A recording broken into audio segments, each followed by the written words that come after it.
আপনাদের ভালো থাকবেন আজকে দেশের কিছু অকল্যাণ হয় তখন কিভাবে বলবেন আমাদের যদি কোনো ভুল হয় বলবেন যে আমাদের আমরা অতীত রাজনৈতিক কালচার আমরা চাই। এখন এই যে আপনার আসলেন একটা সবাই কিন্তু এরকম ছিল না। আমি আজকে অনেক আগে ওখানে বসার পরে এখানে আজকে আর বললো যে তার যে পদক্ষেপ খুব আন্তরিক এটি চায়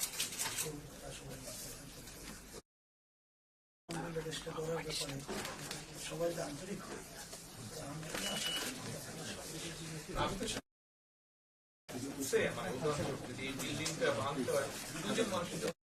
কত শ্রমিক কাজ করতে হয়, কত শ্রমিক পরিশ্রম করে, কত ইঞ্জিনিয়ার পরিশ্রম করে আজকে তারপরে বিল্ডিংটা করেছে।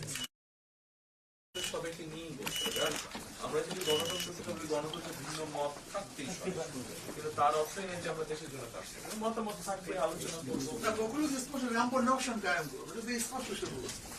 বিভিন্ন মতের, বিভিন্ন পথের, বিভিন্ন আদর্শের মানুষ নিয়ে সমাজ গড়ার নামে তো দেশ। এতটা আপনার আন্তরিকতা আমরা অত্যন্ত আন্তরিকভাবে শুভেচ্ছা